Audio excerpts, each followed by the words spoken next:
It is a case that has haunted the public for more than 13 years, and many feared that the Gilgo Beach murders may never be solved. The officer located a body. It seemed to be wrapped in burlap, which didn't make any sense. The crime scene gets expanded. I'm called, and Chief, we found another set of remains. They find another one, and another one. We were dealing with a serial killer. Well, they're available, they're vulnerable, and very petite. This killer has a type. Right. Does he want a petite body because he wants to feel more empowered and more in control? I want the world to know, like, my sister mattered. I want answers. I just want answers. An arrest more than a decade in the making in a serial killer case that's baffled law enforcement and the public. 59-year-old Rex Heuermann pled not guilty. I dropped my phone. I couldn't believe it. So just who is Rex Heuermann? An architect who ran a company called RH Consultants and Associates. Rex! Hello. Hi. How you doing? Good to see you. When a job that should have been routine suddenly becomes not routine, I get the phone call. Rex Heuermann is a mystery man. Rex is capable of presenting himself one way to one person, one way to another person. My first memory of Rex was that he was very big, imposing, scary, angry. He was bullied. He was bigger than everyone else. The kids would gang up on him. And Rex was very smart, too. He's a smart person, very smart. He liked to shock people. He was interested in power games. Rex loved hunting and he loved guns. Going out, shooting, hunting, that was his passion. All petite, all bound in burlap bags. The burlap on the bodies, that points right at a hunter. It was DNA collected from a pizza slice he tossed in a Manhattan trash can that came back as a match with hair found on the victims. That's where we obtained, his full profile from the pizza crust left in the box. In terms of speaking to my client, the only thing I can tell you that he did say as he was in tears was, "I didn't do this." Everyone's just trying to put the pieces together. I want to know what I missed. I think we all want to know what we missed.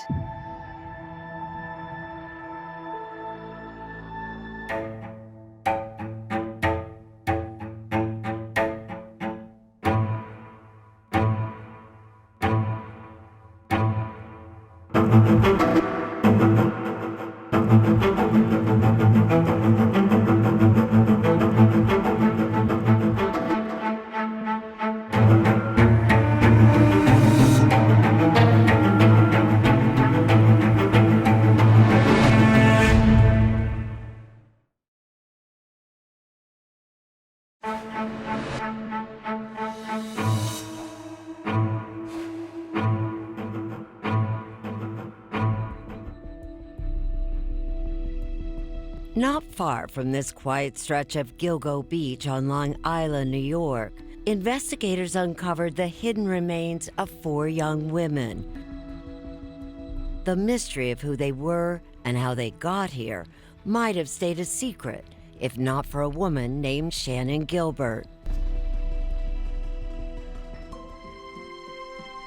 In the early morning hours of May 1st, 2010, 23-year-old Shannon, working as an escort, called 911. State police. Yeah, there's somebody after me. The call came from a neighborhood not far from Gilgo Beach. These people are plotting to kill me.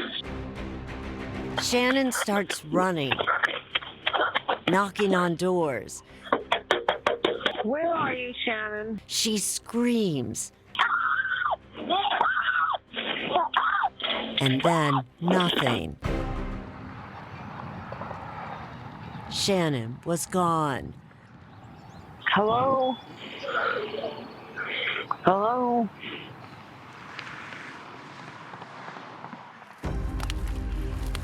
Canine searched the area exhaustively for Shannon Gilbert.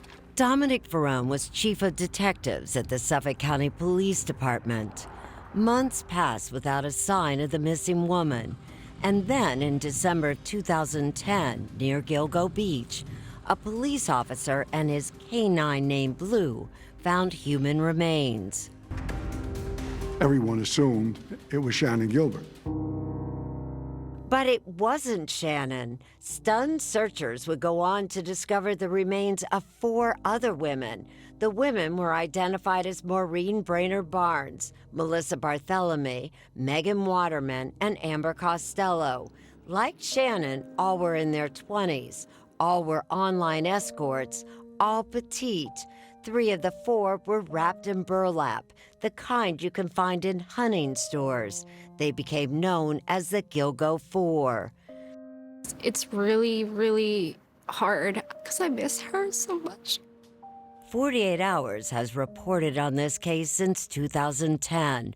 Over the years, we've secured exclusive interviews with the family and friends of the Gilgo 4.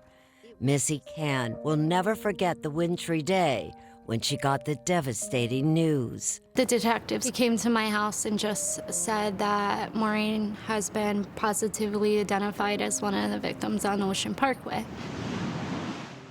Her sister, Maureen Brainerd Barnes, a mother of 2, was the first to disappear on July 9, 2007. She was very smart and very creative. She liked being a mom? She loved being a mom. But life as a single mom living in Norwich, Connecticut was difficult. Missy didn't know it, but Maureen had turned to escort work, and that July went to New York City for a weekend to make money. On her way home, she called Missy from Penn Station in Midtown Manhattan. Attention, please. I could hear the commotions from the train station. From the time that she called me, it was poof, she was gone. She reported Maureen missing. Eventually, officers would tell Missy that after her sister's disappearance, someone had used Maureen's cell phone to make a call from Long Island. It wasn't known then, but those 2 locations, Long Island and Midtown Manhattan, would become important clues in the hunt for a serial killer. Nearly 2 years to the day that Maureen vanished, 24-year-old Melissa Bartholomew went missing in July of 2009, also from Midtown Manhattan. Lynn Bartholomew is Melissa's mother. How often do you think about Melissa? Every single minute of the day. It just didn't happen to the girls. I mean, it destroyed all of our families. Melissa moved from Buffalo to New York City to work as a hairdresser. At some point, she also began working as an escort and then disappeared.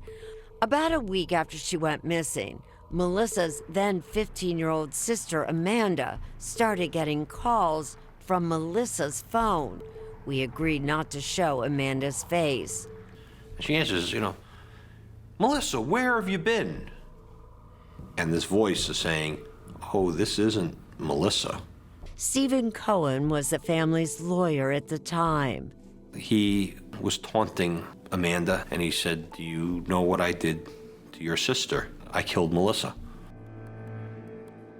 All I can say is he's sick, and he's gonna make a mistake, and we're gonna catch him. Those calls from Melissa's own phone may very well have been that mistake. When police traced them, the calls placed the person they believed to be Melissa's killer in Midtown Manhattan. The following year, Megan Waterman, the mother of a 3-year-old girl, disappeared from a hotel on Long Island. Part of you's like missing. It's just like something's always off. We spoke with Megan's daughter, Liliana, in 2020. I would do anything to bring her back, but I can't, and it just like frustrates me so bad.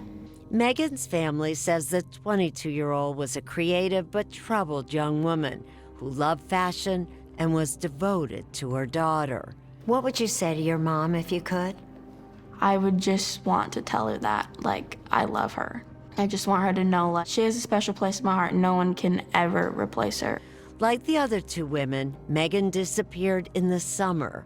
On June 6, 2010, she was working as an escort on Long Island.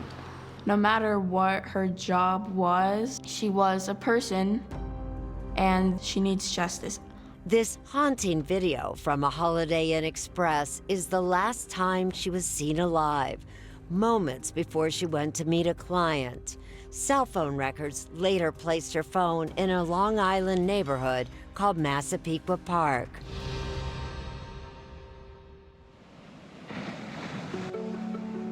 Amber Costello was the last of the Gilgo Four to disappear. She lived here just 7.5 miles from Massapequa Park. She used to say she was 4'11", but she wasn't. She was like 4'9", you know? I mean, she was small. Amber's friend and former roommate Dave Schaller spoke with us in 2011. She was an amazing person. She really was. He says Amber was addicted to drugs and used sex work to support her habit. But as amazing as she was as tormented as she was. After Amber disappeared, police say Schaller told them about her clients. He described one of them as looking like an ogre and having a first-generation Chevrolet Avalanche. On the night she went missing, Schaller says, a client offered Amber $1,500 for the night, 6 times her hourly rate. This guy was so relentless. He called several times. He was on the phone with her for quite a while each time. He says the client got Amber, an experienced escort, to do something she never did, leave without her purse or cell phone and meet him in his car. I walked out the front door with her. She gave me a hug. She's like, I love you. And she left. It was nearly midnight. Schaller says that when Amber left this house, she walked down the street and he never saw her again. Schaller told us that he didn't see the client's face that night, but suspects he had seen him before. So this is a guy you might have seen? Yeah, this is somebody that I've seen. I might be one of the only people who knows who he is. It would be more than a decade before Schaller's description would lead to a break in the case and a prime suspect.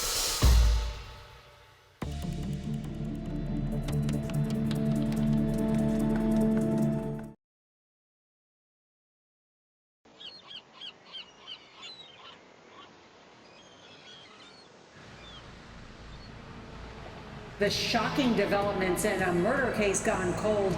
My coworker called me and she said, did you hear what happened to Rex? And I'm like, no. A husband, a father, an architect stood before a judge charged as a serial killer. She says, it's Rex.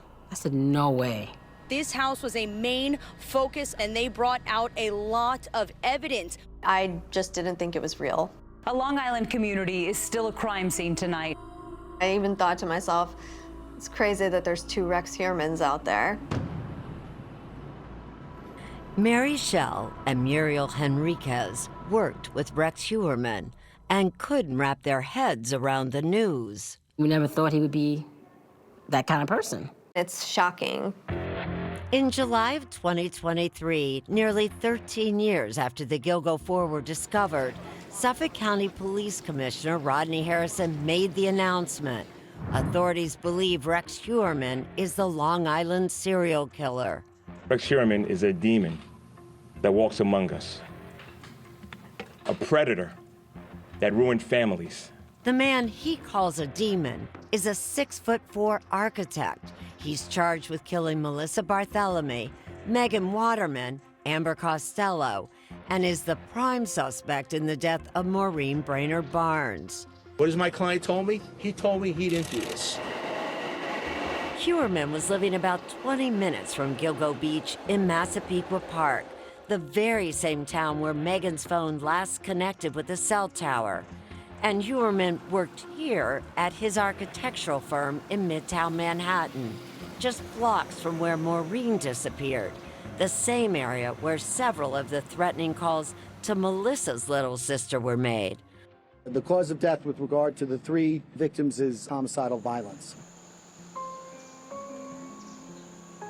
A married man, Heuerman, lived in this rundown house and has a daughter and stepson with his second wife, Asa. Asa, who was born in Iceland, would take the children to see her family there in the summers. It was during these trips and others police believe that Huerman killed the women. You never got any kind of hint of another life? No. Muriel Henriquez worked at Huerman's company RH Consultants and Associates and spoke exclusively to 48 Hours. She says she saw nothing alarming about the Rex Huerman she saw daily. A little bit of a nerd in a way. He liked to talk about himself, what he knew. I mean, not a narcissist, but a little bit of a, I know everything kind of guy. Pompous? Pompous. She remembers him running to and from job sites, eating fast food on the run. Pizza. That was his #1 thing. Police say they found nearly 300 guns in a basement vault. When she heard that police had recovered almost 300 firearms from a vault in Huerman's basement, she was surprised only by the number. She knew him as an avid hunter. Going out, shooting, hunting, that was his passion. What was it about hunting he liked? I don't know. I guess he liked the idea of having a prize. Stalking prey? Stalking prey. And winning. He liked to win. And while she says it never occurred to her that Huerman could be dangerous, she does remember a time when his tracking skills unnerved her. It was her 40th birthday, and she had booked a cruise vacation. Where are you going? He said, I'm gonna be in the middle of the ocean. You're not gonna find me in the middle of the ocean. He said, oh, yes, I can. Muriel didn't think much of the comment until the second day of her trip. There was a white envelope under my door. It was a note from him. The note said, I told you I could find you anywhere. He had photos from hunting trips. Mary Schell worked with Huerman in the summer of 2010. It was the same summer that both Amber Costello and Megan Waterman vanished. He would talk about, the meat, in particular that bear meat could keep in the freezer for months. Hearing authorities now say that some of the victims were wrapped in a burlap that hunters often use was chilling. The burlap really got to me. Since Huerman's arrest, Mary has written about her experience with him. She's also talked to other former female employees who said they weren't always treated with respect. He would have one of them clean the toilet if he thought the cleaning person hadn't done a good enough job. A woman in the office? Yes. He more than once commented on women's bodies. If someone perhaps had gained some weight, that kind of thing. John Parisi grew up with Huerman. He says Huerman was bullied as a child. I remember meeting Rex when I was in 1st or 2nd grade. He was a loner, not many friends. The children were super mean to him, made fun of him and teased him. But John says he never saw Huerman fight back. He was big enough that if he got upset and started swinging, he would hurt somebody. But he never did. As Huerman got older, John points out things didn't get much better. He was rejected by many girls. We all go through that awkward stage growing up, and it seemed like that awkward stage stayed with him longer than usual. Still, he says many in the community find it hard to believe that Huerman is the notorious serial killer, living a double life for more than a decade. People were saying, oh my God, I can't believe we have a serial killer in our town and we grew up with and we walked amongst the killer. Another classmate of Huerman's, actor Billy Baldwin, took to social media when the news broke, tweeting, it was mind-boggling. Rex! Hello! Hi. How you doing? The awkward Long Island teenager grew up to be a confident and seemingly successful architect. Antoine Amira met and interviewed him in 2022. Born and raised on Long Island. Okay. Been working in Manhattan since 1987. There's nothing in my interview that made me think that this person in front of me is a dangerous person. Antoine is a hotel food and beverage manager in New York who loves real estate. He has a YouTube interview show where he handpicks guests whom he thinks are interesting and accomplished. I'm an architect, I'm an architectural consultant, I'm a troubleshooter. Antoine says Huerman was well known for his skill at helping companies and individuals get building permits. When a job that should have been routine suddenly becomes not routine, I get the phone call. Gotcha. Correct. What really stood out for me was he was very, very, very smart. And known, says Antoine, for his ability to find loopholes in the rules. He was pleased when he was doing it. That he could could outwit the system. That's it, folks. That was Rex. But Antoine says he remembers it was hard to get Huerman to crack a smile. It's selfie time. Selfie time. Not even during the signature sunglasses selfies he takes with every guest. 1, 2, 3. Ah! Can you smile? That is. If police are right, Rex Huerman was able to hide a life as a serial killer. And if he did, his habit of eating pizza on the go would turn out to be his undoing.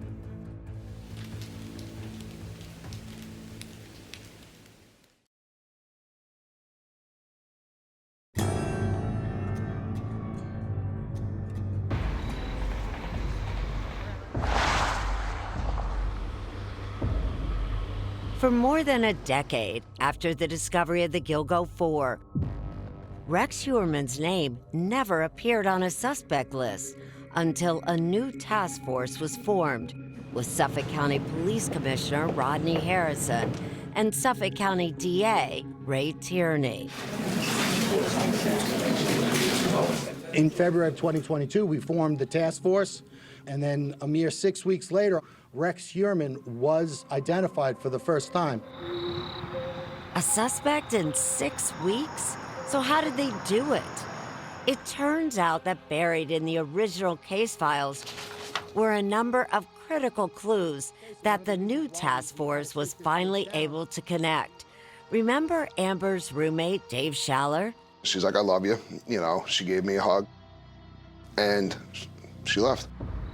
He had told police about one of Amber's clients and his vehicle. Just a large built man, and that he was driving this first-generation Chevy Avalanche. A first-generation Chevy Avalanche with a description of an ogre-like man and the make and model of his truck. Police took a closer look at Amber's phone records from 2010. Schaller had told them that before Amber disappeared, there was one particular client calling incessantly. He called several times. He was on the phone with her for quite a while each time. Police back then knew the client was using a burner phone. That's a prepaid phone that anyone can buy and use anonymously. And they knew that Maureen, Melissa, and Megan had all been in contact with burner numbers right before they disappeared. In 2012, with the help of the FBI, they determined that most of those calls connected to cell towers inside a small area of Massapequa Park. They called it the box. So how large an area is that box? It's, a couple of blocks within Massapequa Park. The new task force began the search for a large-built man who also lived in that small area and owned a Chevy Avalanche at the time of the disappearances. Was there a aha moment when all of a sudden his name came up? Once we were able to attach the Avalanche inside of that Massapequa box, which then attached to Rex Huerman, that was a moment where we said, okay, there's something here. The task force now had a prime suspect, and when they looked at Huerman's personal cell phone records, they found that his phone was in the same area as those burner phones when they were used to contact a victim in Massapequa Park or in Midtown Manhattan. It was always consistent. Tierney says this was also true for those awful calls Melissa's family got from that man using her phone back in 2009. He said, "Do you know what I did to your sister?" And he said, "Well, I killed Melissa." The task force says that it confirmed that Huerman does in fact use burner phones. Investigators say he had 2 different burner numbers in 2022, and they say they watched him put money on one of those accounts here. And according to court papers, the team also documented 3 email accounts using fake names, including John Springfield, Thomas Hawk, and Hunter 1903, and all linked to those burner numbers. And prosecutors say that Huerman was using a burner phone to send these selfies to solicit and arrange for sexual activity. One of those accounts linked to Huerman, prosecutors wrote, was used to conduct, quote, thousands of searches related to sex workers, sadistic, torture-related pornography, and child pornography. There was a lot of torture, porn, and depictions of women being abused, being raped, and being killed. Investigators also say that while they were busy watching Huerman, Huerman was trying to watch them, conducting searches on the task force and the Gilgo victims. Not only pictures of the victims, pictures of their relatives, their sisters, their children, and he was trying to locate those individuals.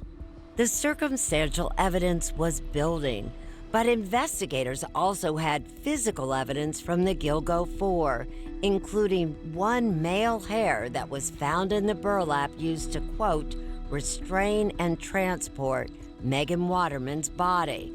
And they wanted to see if they could link it to Huerman. Police tailed Huerman, and when he threw out this pizza box in this trash can here in Midtown Manhattan, they pounced. The pizza, which was, obviously very significant. Tierney says that Huerman's DNA that was found on that pizza crust was consistent with a DNA profile from the hair found with Megan Waterman's body. And that DNA profile is only found in 0.04% of the population. That was a remarkable day. It was, the weekend, and you get the report and you read it, and then you read it again, and then you read it a 3rd time, and then you read it a 4th time, and then you start making calls. With the DNA, the search histories, and the burner phone evidence, the team felt it was time. When we decided to take down the case, it was a sudden decision. We did see him contacting a number of sex workers using a burner phone, which obviously is concerning.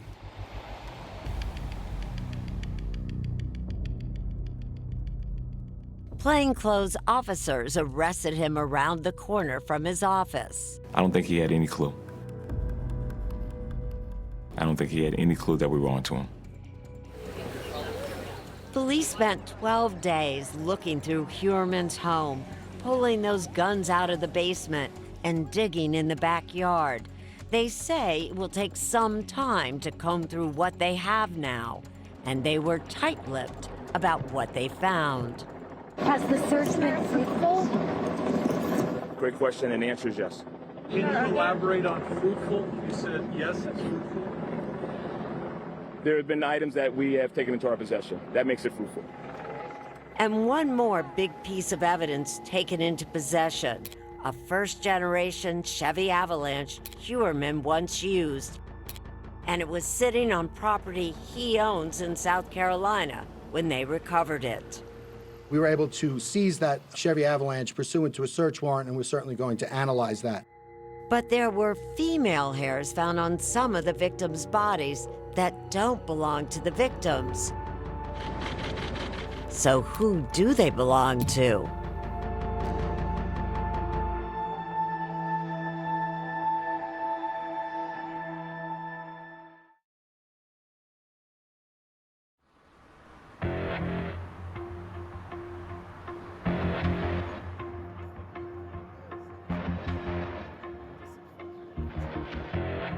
After Rex Heuermann's arrest, his quiet neighborhood in Massapequa Park was overrun by investigators and media, focusing intense scrutiny on the ramshackle home and its remaining residents, his stepson, Christopher Sheridan, daughter, Victoria Heuermann, and his wife of more than 25 years, Asa Ellerup. Their life going forward is always going to be the wife or the children of suspected serial killer. That's what it's going to be from now on. Attorney Bob Macedonio represents Asa Ellerup, who has since filed for divorce from Heuermann. He says she was as stunned as anyone by the accusations.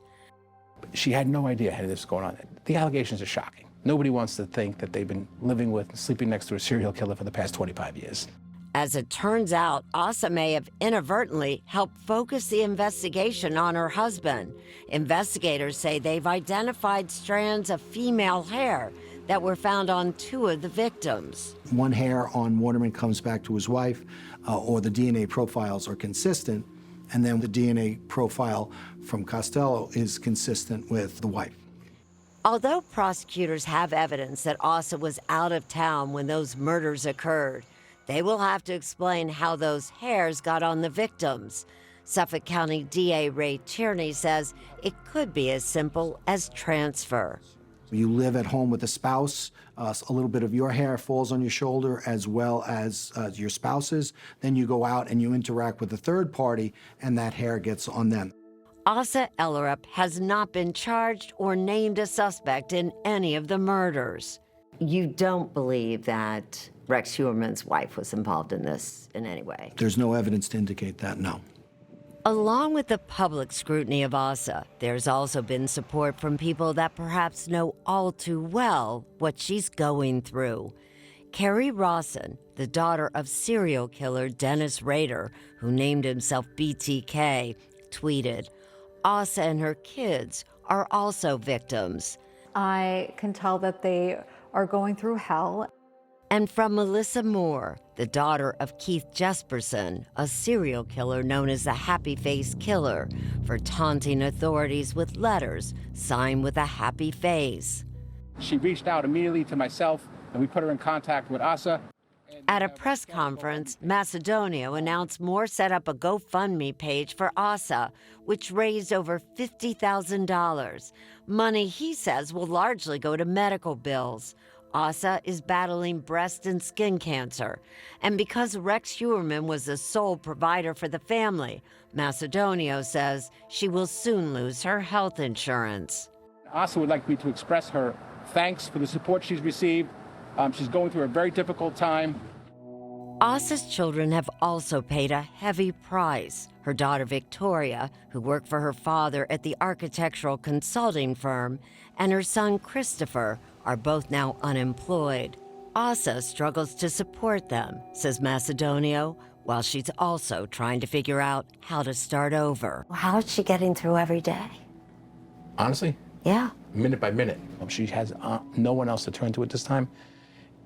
Family and friends have been hesitant to have her come over because they don't want the media attention. She gets followed wherever she goes.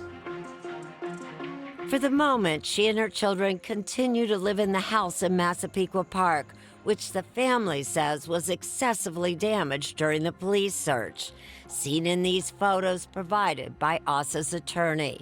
It's a daily reminder of the unimaginable crimes her estranged husband is charged with, and the investigation that continues into what else he may have done.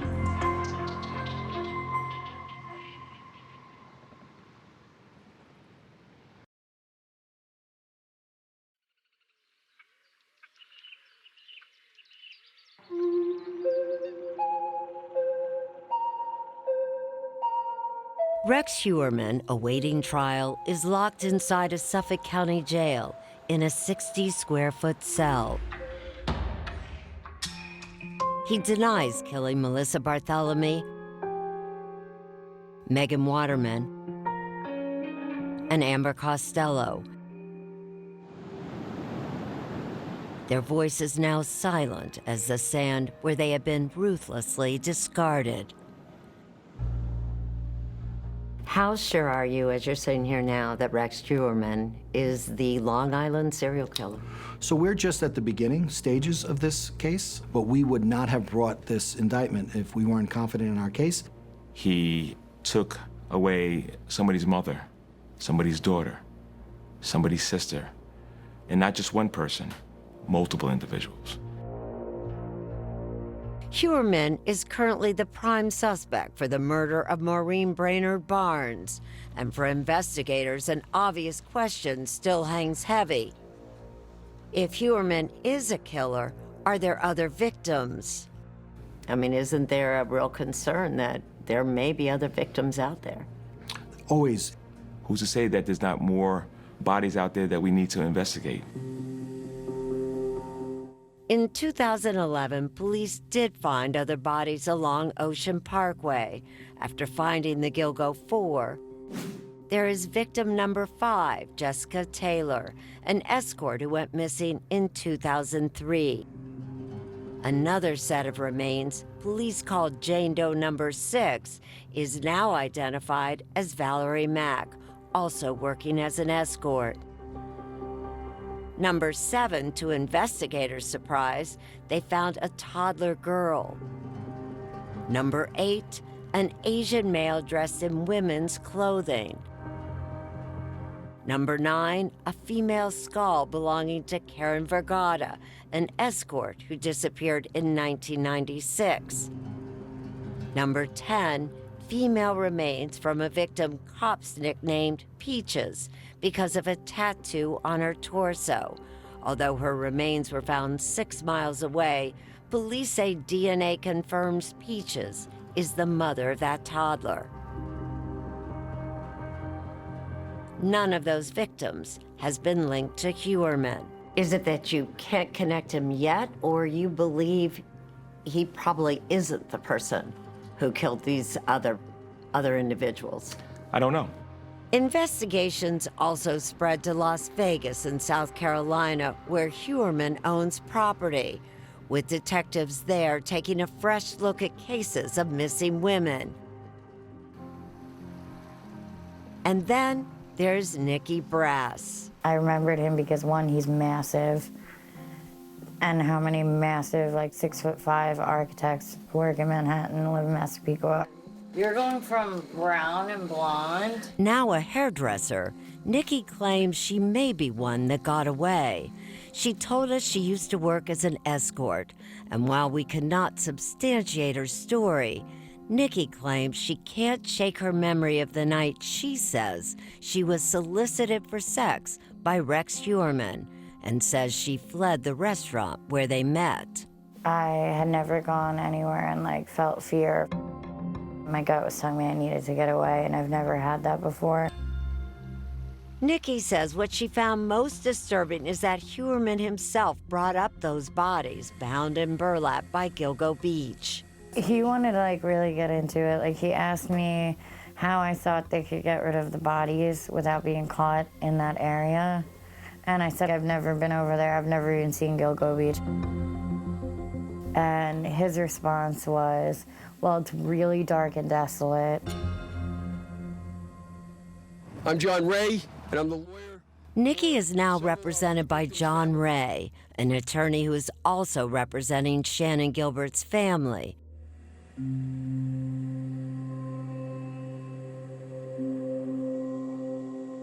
In December of 2011, investigators finally found Shannan here in the marsh, not far from Gilgo Beach, but they don't believe she was murdered. It's an unfortunate incident, but right now we believe that she just ran into the marsh and unfortunately drowned. A former investigator told us that he believes Shannan was high on drugs that night and says her death was an accident, something John Ray just can't believe. While he doesn't think Shannan was a victim of Heuermann, he does believe she was murdered and points to that 911 call. It absolutely makes no sense that she's found where she is, except that someone else put her there or killed her there. While questions remain about Shannan's last hours, there's no question she's the reason so many families may finally be getting answers they have long waited for. We spoke to her sister, Cherie, in 2011.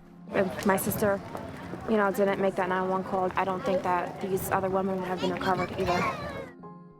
Now investigators hope that with an arrest, they can give the victims' families who stood with them a sense of justice and of peace. I've gotten to know the families, and I'm inspired by them, and I'm impressed by their patience. A local legend has it that this place, Gilgo Beach, was named for a skilled fisherman called Gil. These silver gray waters once his secret hunting ground. Today, this beach area is better known for a relentless hunter of human prey, a serial killer whose chilling presence can still be felt in the ocean air.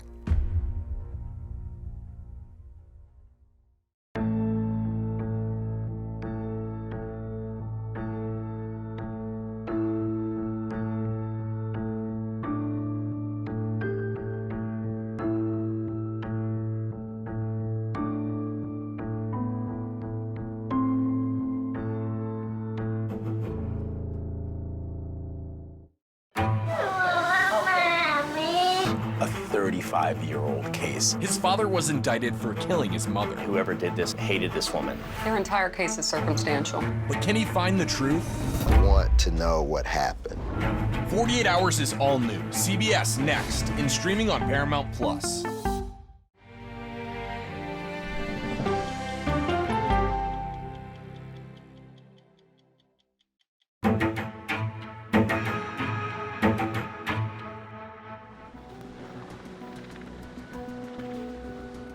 I think Forrest wanted to become a legend, and I actually think he succeeded. He was described as a modern-day Indiana Jones. Forrest came up with the idea to hide a bronze chest filled with gold somewhere in the Rocky Mountains. I bought this beautiful little treasure chest, and I started filling it up with wonderful things. There's 265 gold coins, hundreds and hundreds of gold nuggets. He wrote a 24-line poem guiding people to the location of the treasure. Yeah, that's exactly it. He created effectively a treasure map in the form of that poem. I'm going to read the poem. So here it goes. As I have gone alone in there, and with my treasures bold, I can keep my secret where and hint of riches new and old. There'll be no paddle up your creek, just heavy loads and water high. So hear me all and listen good. Your effort will be worth the cold. If you've been brave and in the wood, I give you title to the gold.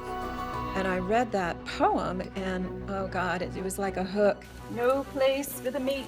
The bug got in me, and I couldn't let it go. I tried to climb up into that cave there. I couldn't sleep. I thought it was the coolest thing I'd ever heard. How much was that treasure worth?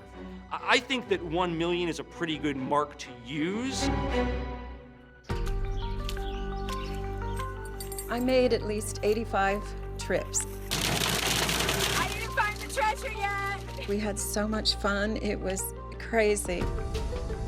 Since there's a mountain lion in the area, we don't want to take any chances, so we're bringing our gun. I have spent over 2,000 hours This is where I ran into my rattlesnake. searching for Forrest Fenn's treasure. Well, I made it hard deliberately. If it was easy, anyone could do it. For at least 5 people, the search for Fenn's treasure was the last thing they ever did. Yes, unfortunately, this treasure hunt did claim at least 5 lives. Randy Bilyeu was the first. Paris Wallace also died in the Rio Grande River. Eric Ashby died in the Arkansas River. There was a gentleman who was hiking in Yellowstone and ended up falling off of a cliff. 2 men who went out with snowmobiles. I've got him in sight still. One of them froze to death, and the other one was hospitalized. Forrest Fenn was a bad person. He could have stopped this madness before it became what it became. It wasn't worth it. How does Forrest Fenn respond to that? By, to some degree, digging in his heels. He didn't like the idea that anyone would tell him to bring his hunt to an end because of a few deaths. And he said that if somebody was murdered because of the hunt, that would probably be too much.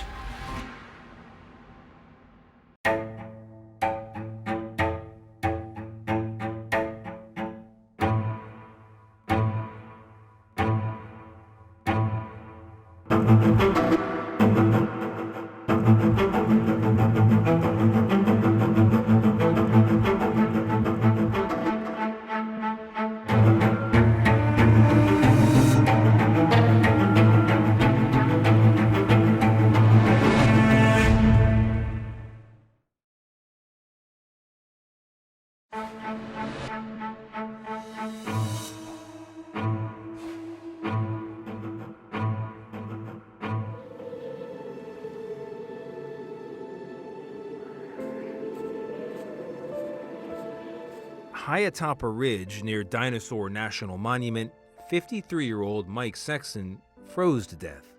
This is the last known photo of him, taken in March 2020 as he hiked in that remote area.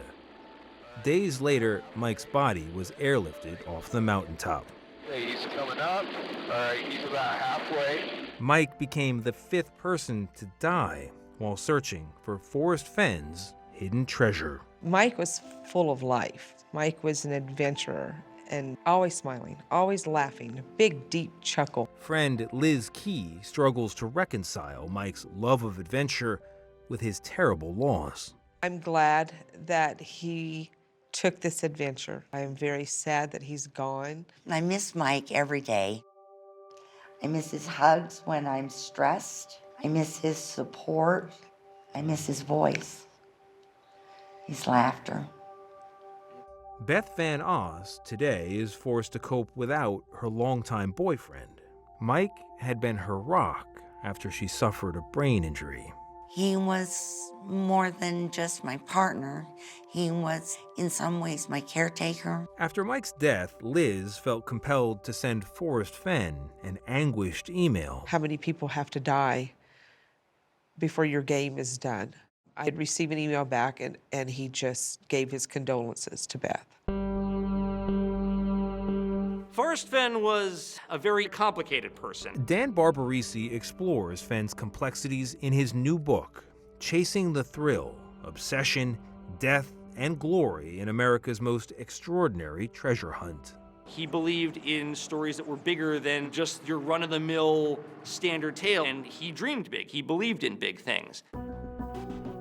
And Fenn had lived a big life, beginning with his days in the Air Force when he was shot down twice in Vietnam, and later as the owner of a well-known Southwestern art gallery.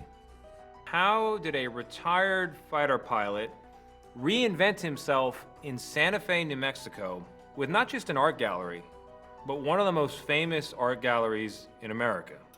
I think he would tell you it's about the show you can put on. And there's no question that Fenn put on a good show. His gallery attracted celebrities like Jacqueline Kennedy Onassis, Steve Martin, and Ralph Lauren. But there were recurring whispers that Fenn may have built his impressive collection by plundering ancient Native American pueblos. There were certainly some questions about how he came in possession of some of those artifacts over time. In 2009, long after Fenn had sold his gallery, his home was raided by federal agents from the Bureau of Land Management. And it ultimately turned out that Fenn was not charged with anything in that case. The next year, Fenn self-published his memoir, The Thrill of the Chase. To get families into the great outdoors, Fenn put a little incentive inside his memoir, that distinctive 24-line poem. He claimed it contained clues that would lead one clever person to the 10 by 10-inch chest of gold he'd hidden somewhere in the Rocky Mountains. If you can follow the clues in the poem to the treasure chest, you're going to be amazed at what you find. Fenn launched a modern-day treasure hunt, but it was slow going at first. It felt like a small little treasure hunt for a few people who knew about it. When did that change, and why? It got noticed by the larger media. There were a few big pieces, one in Hemispheres magazine, one in Newsweek. I think the name of that reporter was the same as my name. Whatever it was a very hard name to pronounce, but I'm pretty sure it was Tony. That much I've got. It's pronounced decopal, by the way. It really started to raise the profile of it in a significant way. It wasn't long before tens of thousands of people were on the hunt. In 2015, months before any of the searchers died, Fenn spoke to CBS News about the likelihood of anyone finding his treasure. It isn't impossible, but you're not going to stumble over it. You have to deliberately go to it. Fenn said the spot he chose was so beautiful, he could imagine it as his final resting place. The original version of the poem actually talked about his bones being there next to the treasure chest itself. Fenn dropped that idea. The searchers had their own reasons for going on the hunt, and it became clear that many were seeking more than a box of gold. I think a lot of people really wanted to be part of something bigger than themselves. Maybe there was something missing in their lives, and for others, it was that they felt that people hadn't believed in them to the extent that they should have. Searchers shared their passion and began to compare so-called solves, their interpretation of the clues in the poem. It was all online until some got the idea to meet in real life. And so of that was born Fennbaree. It's exactly what it sounds like. It's a Forrest Fenn jamboree. Each summer, Fenn's fans flocked to Santa Fe, where Forrest Fenn was their star attraction. I think I described it as meeting a Beatle, you know? It was that kind of thing. Everybody just lined up literally to get their brief moment with Forrest Fenn. People use the word eccentric, but I don't think that's the right word for him. He was just his own man. Sasha Dent was living in Albuquerque when she took up the chase. I probably searched for Forrest Fenn's treasure about 300 times. She became an insider. Forrest was such a major part of my life. And Sasha saw firsthand the good that came from Fenn's game. There was account after account of families who were brought together because of Forrest Fenn's treasure hunt. There were relationships built on the treasure hunt and marriages. And that includes her own marriage. You gotta breathe in, breathe out all the beauty.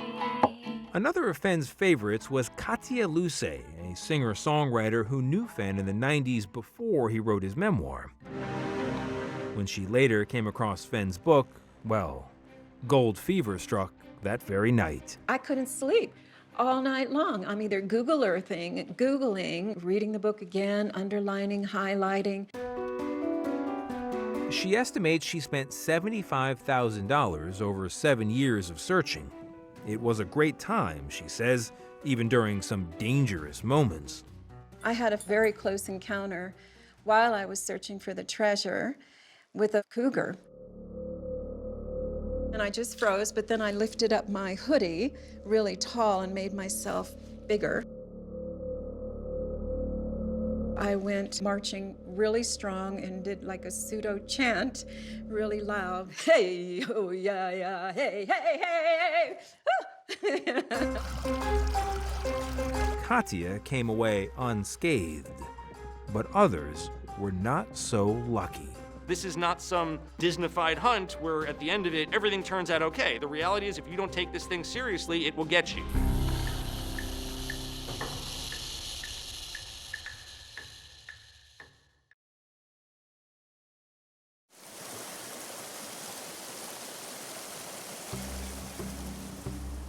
Look just to the right of that tree off in the distance. I see it. You see it? Yeah, That's where we're right going. For 5 years, no one could find the location of Fenn's treasure, but the searchers had become a tight community. If it's snow covered, it's pointless, I think. We were like a support group for each other. You're among people who get that it's not just about the money. He says it cannot be stumbled upon. It's about being the one who cracked the code. I have looked and I have looked and I have looked. And the other people, they get it. I know at least probably 30 places where it's not. You would talk about your solve, as they called it, but you never gave the exact location. I told you we're not going to be in Yellowstone. The distances didn't work out really well for me. Toby Eunice hosted a popular YouTube show about the hunt. Everybody believed they were going to find their treasure. There was no acceptance of the idea that someone else would find the treasure. And divorced grandfather Randy Bilyeu was convinced he had as good a chance as anyone. I met Randy a couple times at some of the Fenn gatherings. Randy was always my protector. Randy grew up on Long Island, New York, and his sister Kathy Liebold remembers he loved sports and animals. Randy learned of Fenn's treasure in 2013 and started searching the next year. I think he was excited about the adventure of the hunt, and he thought if he found the treasure, that he would use the money to help his family. And if you knew Randy, you knew Leo, his long-haired Jack Russell. Leo was his best buddy, and he took him everywhere. Randy and Leo moved to Colorado to be closer to the search area. And at the beginning, Kathy says, he was good about letting his family know when he was going out on the trail. But later, that changed. I think he thought he was getting really, really close to it, and he just wanted to, excite us all with the news that he had found it. On January 5th, 2016, Randy and Leo headed out to the Rio Grande, northwest of Santa Fe, with a small raft.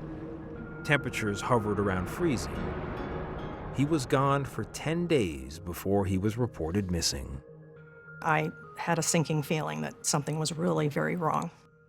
Flight nurse Erin Johnson was part of a medical helicopter crew sent out to look for Randy. On the initial search, they found nothing and headed back upriver.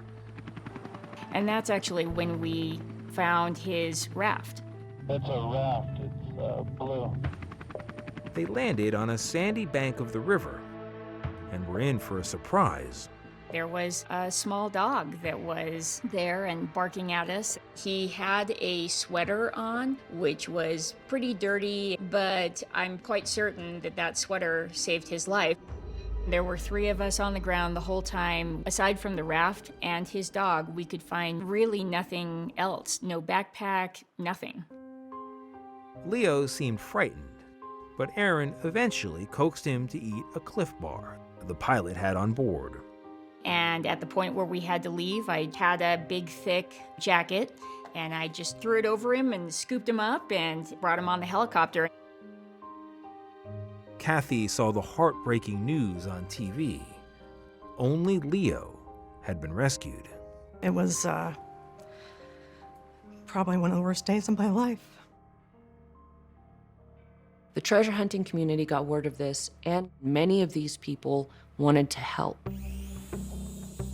Determined to find Randy's body, drone pilots shot hours of footage that was posted online so the treasure hunt community could go through it frame by frame, looking for signs of Randy.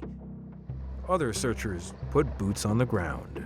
It was rugged. I mean, it was harder than any treasure searching any of us had done. It was rough. We searched very, very hard every day for over a month. Forrest Fenn rode in a helicopter to look for Randy. Fenn also met with Kathy when she came to Santa Fe. Fenn was sympathetic, but told her he wasn't willing to call off the treasure hunt. I think a lot of people could argue that his priorities are perhaps not what they should be, that instead of the people or the human cost, he cared a lot more potentially about his treasure hunt. And the treasure hunt was everything to Fenn, even though it put his family at risk. Forrest was harassed over the years. His family was harassed. There's a man who's done prison for stalking Forrest's granddaughter. Get on your knees. Get on your knees. And this man, Robert Miller, was arrested for burglary in 2018 at Fenn's Santa Fe home. So what the hell is going on? I thought the poem directed me into here. I thought it said... Poem? Yeah, the treasure map, the treasure hunt, you know. So you came on the property because of a poem? Are you serious? Yeah. What did his family think about all this? I think his family had a hard time with it, honestly. Even with all of that, Forrest saw how much good his treasure hunt did for how many people. and he knew that the good far outweighed the bad. The search for the treasure continued, as did the search for Randy. 6 months after he went missing, his body was found on the riverbank. Obviously, we were devastated that he wasn't alive. He was a great father, grandfather, and uncle to my son.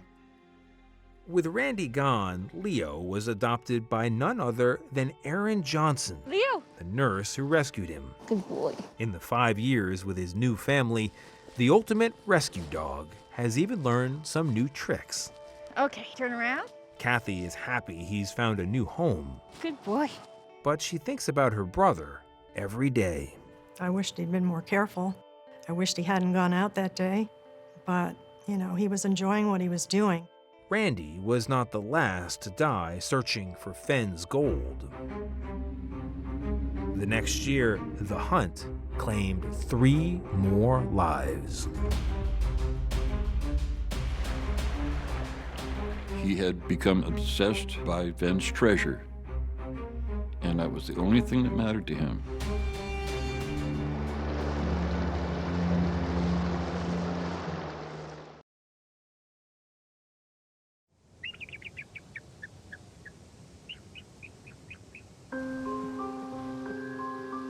In June 2017, a year and a half after Randy Bilyeu died, 3 more men lost their lives in a matter of weeks.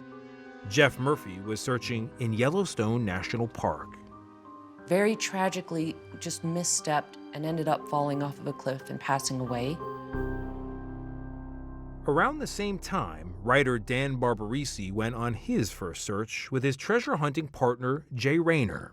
What was it like going from 4 months of research on a computer to being out there in the wilderness? The first thing that stood out to me, how much bigger a point on a map is in real life. You know, you look on a map, oh, this isn't that big. I can cross this area with just my finger alone. Once you're actually out in the wild, you see how big those distances are and how much land there actually is out there pretty quickly. It really hits you in the face pretty fast. Reality wasn't the only thing hitting Dan and Jay in the face. We're out there thinking that we're, adventurers, explorers, and all of a sudden it starts hailing, and we very quickly realized that we had absolutely no idea what we were doing. Days later, in that same exact area, a Colorado pastor named Paris Wallace set off to search the Rio Grande near the Taos Junction Bridge. As you move through life, there are those points where you have to seek God to find out what He wants you to do. And he crossed the river by himself, and it was high waters then. Paris's body was recovered 4 days later, a few miles downriver. His death spurred the New Mexico State Police Chief to ask Fenn to call off the hunt. Fenn refused. There was a huge amount of anger at Fenn over this. I mean, you can understand why. I mean, this is a treasure hunt. It doesn't need to exist, and yet he wouldn't stop it even after multiple people had died. That's a pretty hard stance to take. Fenn justified continuing the hunt by pointing out that any outdoor activity came with risks. In the summertime, we jump in a swimming pool. But if somebody drowns in the swimming pool, should we drain the pool or should we teach people to swim? That's the way I feel about it. And the treasure community rallied around Fenn in support of the hunt. Here I go. 99.9% of people who go out looking for his treasure make it home safely with tons of memories and new experiences to treasure. And Fenn did keep warning searchers to be safe. Be more careful. Be more mindful. He constantly reminded everyone to not go anywhere a 79 or 80-year-old man couldn't go. Many searchers, Dan says, set off on the treasure trail with great excitement, but sometimes were unprepared for how wild the wilderness can be. Searchers like Eric Ashby understood the risks and were willing to take them. Fear was not part of his game. He didn't know how to be afraid. Paul Ashby raised his son Eric as a single father in the mountains of Tennessee. Eric grew up playing sports, riding motorcycles, and was taken by the quest at the center of the Lord of the Rings trilogy. Eric was a great kid. Everybody who knew him loved him. In 2016, Eric moved to Colorado. He told his dad he was headed west to take part in his own quest, Fenn's thrill of the chase. He became obsessed. Dad, I can do this. Was he motivated by the money the treasure represented, or by the recognition, solving it? Oh, sincerely, the recognition. The money to him was totally irrelevant. Eric told his father he was going out to search the Arkansas River outside Canyon City, Colorado. More than a week later, Paul got a phone call from a woman who said her name was Becca. She told me on the phone, Mr. Ashby, your son is drowned. And she says, I'm sorry, Mr. Ashby, your son is dead. And she hung up. Becca turned out to be Rebecca Nyes, who had worked with Eric.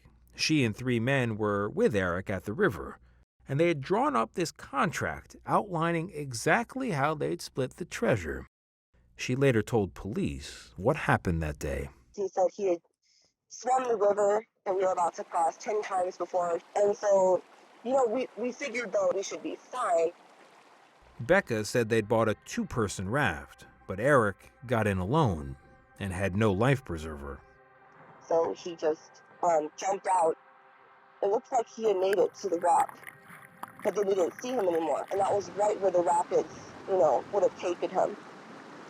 Becca told police 2 of the men went downriver to look for Eric, where they saw a photographer who told them he'd called 911. The photographer also captured this photo of Eric's empty raft. Hearing someone had called police, Becca and the others went back to their car and went home, a decision Becca tried to explain. I want to know why no one stayed there to tell us this information, because, again, now I'm back in. It's easy in hindsight to see what we should have done, but in the moment, we had never been involved with anything like that.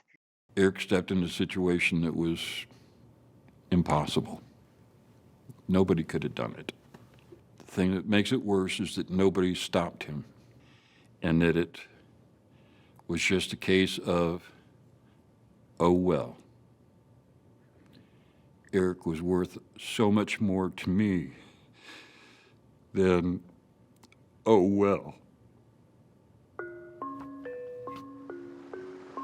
After Eric's body was recovered, Paul traveled to the river to see where his son had died.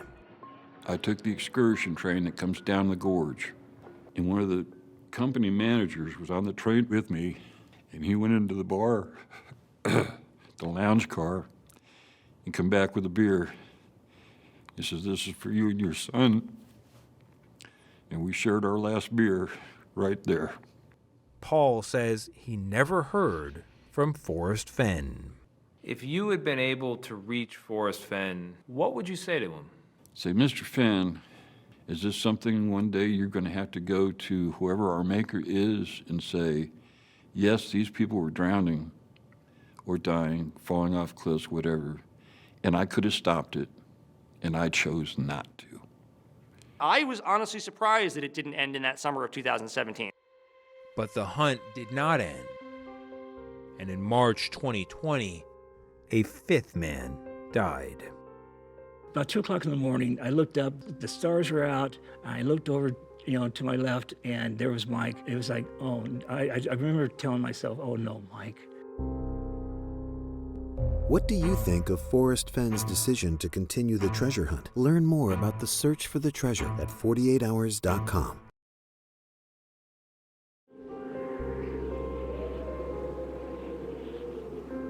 Mike was the kind of guy that walked into a room smiling and made everybody feel better just by coming around. Beth Van Oss says her longtime boyfriend, Mike Sexton, knew about Randy, Jeff, Paris, and Eric, the others who died while searching for Fenn's treasure. I think Mike knew of the danger. He just maybe ignored a little bit of it or thought he could get around it.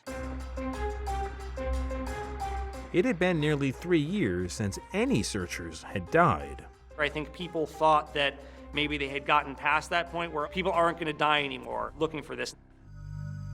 Mike was convinced he knew where the treasure was, along the Colorado-Utah border in Dinosaur National Monument. He made nearly a dozen trips there, but he needed someone with a four-wheel drive truck to help.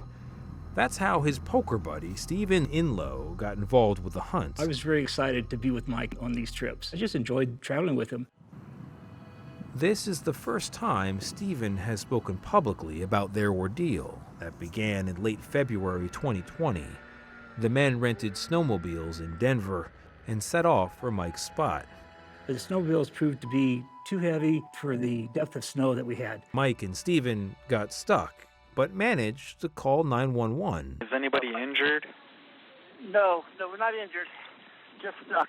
Looks like I've got a pretty good location on you. I'm going to get you some help headed your way, okay? They were rescued, but the close call didn't deter the pair from going back out just a few weeks later, on March 17, 2020, days into the COVID pandemic. Mike was adamant that he wanted to make another trip before the quarantine started. Mike and Stephen drove to Salt Lake City, where they rented snowmobiles they thought would be better on the terrain. On the second day in the wilderness, they left their truck 5 miles from the main road and headed off for a day trip on the snowmobiles. We left a lot of our provisions back in the truck, thinking we were just going to be gone 3 or 4 hours. We take off on the snowmobiles, and we're on the south side of the mountain this time, and we ran out of snow. It became dry.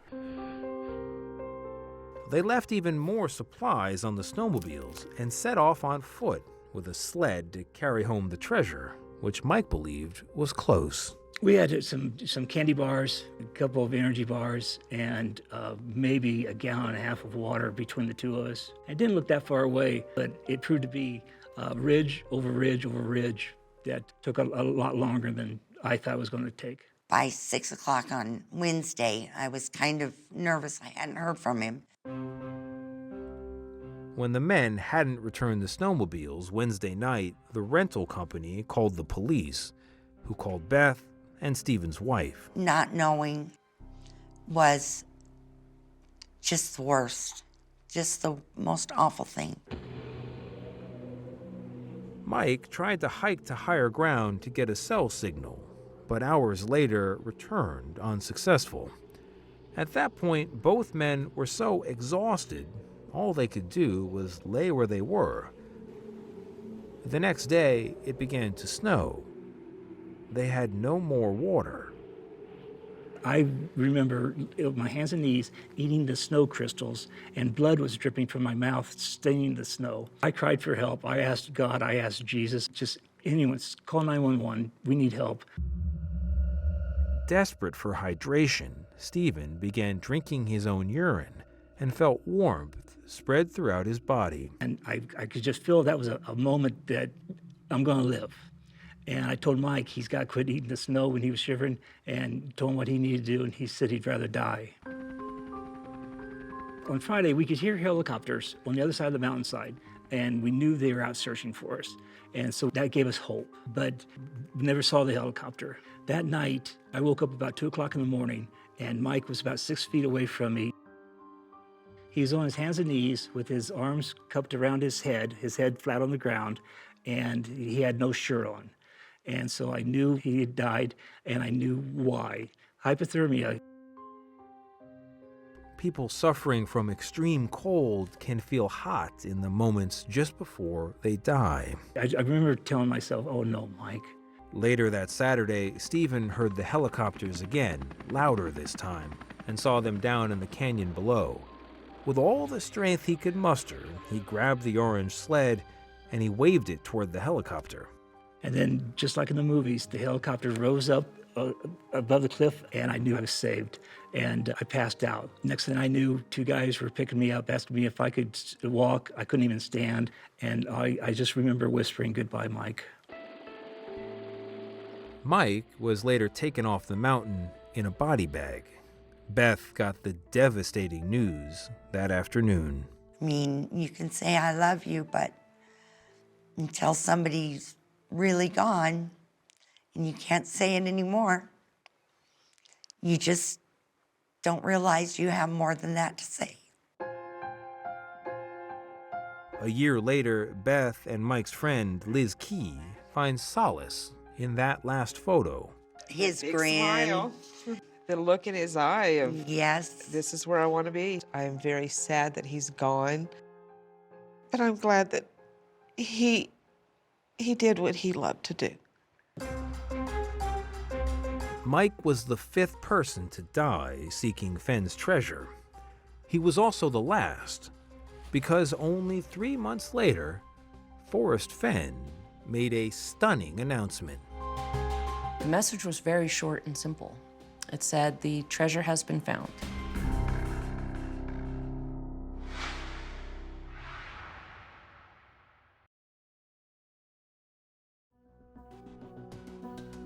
Early last summer, just as thousands of treasure hunters were about to begin looking yet again for Forrest Fenn's chest of gold, they got a piece of news that left them reeling. My heart stopped, honestly. I was like, oh my God, I cannot believe this has actually happened. Did somebody really find it? Or, and if so, who? The news broke on June 6, 2020, when Fenn made the stunning announcement in a brief post he sent to a blog used by the searcher community. Fenn wrote, "The treasure has been found and had not moved from the spot where I hid it more than 10 years ago. I do not know the person who found it, but the poem in my book led him to the precise spot." Overnight, the gold rush that had sustained the searchers was over. And many were left feeling a bit cheated. We didn't have a name. We didn't have where it had been found. We didn't have any other information other than it had been found where he had left it. And is it really, really, really true that they found it? I want to see, So the guy did send pictures. For the first time, searchers could see Forrest poring over the contents of his famous treasure chest. It looked pretty authentic to me, very authentic. But like everyone else, Katya yearned to know the finder's solve. How had he deciphered those clues in the poem? The finder wouldn't say, but a month later, Fenn revealed the treasure had been found in Wyoming. Then, 2 months later, on September 7th, 2020, Forrest Fenn died at his home, where he had just turned 90 years old. I find myself thinking of Forrest often, and I miss our conversations very much. The finder may have remained anonymous forever, except for a lawsuit that required the Fenn family to reveal his name. The finder knew it was only a matter of time, so he came out to Dan Barbarisi, who wrote an article for Outside Magazine. Who did find the treasure? A man named Jack Stoof found the treasure. And he was, a medical student who had gotten obsessed with this chase around 2018. He, was very, very committed to his solve. Hey guys, this is Jack. In this online message to other searchers, our challenge is to try not to make guesses. Jack Stoof had shared his approach to cracking Fenn's poem. It is simple and clear and straightforward. You need simplicity in your solve. Dan says Jack had been searching for at least 2 years. And then one day in a Wyoming forest, Jack says he uncovered the chest. It had almost been covered by leaves and debris, but Jack said the lid was still visible. He became very paranoid that somebody was going to stumble upon him in that moment. Jack says he hightailed it to Santa Fe, where these photos were taken. They seemed to back up Jack's story, but Fenn watcher Toby Eunice was skeptical. Here is my theory. The hunt was moving forward. Forrest was aging. The family, Forrest's family, was frustrated with the state of the search. Their houses had been broken into. Their children had been threatened with kidnapping. They were never lovers of the Forrest Fenn treasure hunt. Toby has no evidence but believes that Fenn, knowing he had only months to live, looked around for someone who was close to finding the treasure. Toby believes Fenn reached out to Jack. But I imagine this is how it went. I want you to know that I'm dying. I want you to know that I don't want to leave this treasure hunt to my family, and I'm going to ask you for a favor. Forrest had a saying that he used often. There's an old saying, 2 people can keep a secret if one of them is dead. Jack refused our request for an interview, but denied he had any help from Fenn. As he wrote online, "I am not and was never employed by Forrest, nor did he pick me in any way to retrieve the treasure. I was a stranger to him and found the treasure as he designed it to be found." I do not believe it is part of a conspiracy engineered by Fenn to give Jack the treasure or anything else of that sort. Dan is in a unique position because he's the only journalist who has interviewed Jack. Jack even allowed Dan to examine the treasure. These photos have rarely been seen. You were able to actually hold the treasure, to touch it, to see it in person. Yes, I have seen and touched and felt and gone through the chest. It was kind of an incredible moment, honestly. Jack told Dan he will not reveal the exact spot where he found the chest because he fears it would become a tourist attraction that would ruin the area's serenity and natural beauty. I think we will never find out truly where it was found. And there could be another reason. Fenn's original intent to lay down and die at the very spot where he hid his treasure. I don't want to be buried. If I had my way, I'd lay down under a tree and go, just like a big old buffalo lays down and dies. Go back to nature, become part of the earth again. Jack says he offered to put Fenn's ashes in that special spot, but will not say if the family accepted his offer. Dan says he doesn't know what Jack intends to do with the treasure, whether he will sell it piecemeal or as one, or perhaps lease it for display. What is, in the end, the legacy of Forrest Fenn? I think the legacy of Forrest Fenn is extremely complicated. I think that there were a lot of good things that happened because of it. There were also some really bad things that happened because of it. But if you're Paul Ashby, who lost his only son Eric to the hunt, one of the 5 men to die chasing the thrill, Fenn's legacy is not complicated at all. He was reckless. He was willing to ignore the fact that people were dying because all these other people worshipped him. A lot of people still do look up to Forrest Fenn, and maybe that's not so surprising. When you feel a dream, live your dream out, follow your heart. And okay, so I didn't find the treasure, but I found many treasures. This in itself is the biggest treasure of all that I've found. So many magical, wonderful things I could never replace without that treasure hunt. I'm so grateful for Forrest. Thank you, Forrest.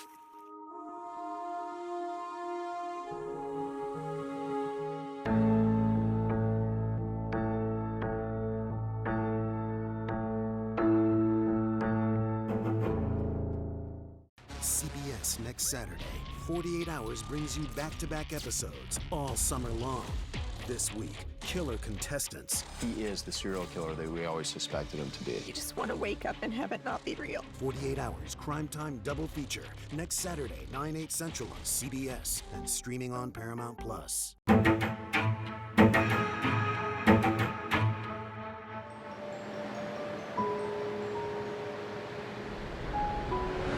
Hi, this is Conrad Rudd.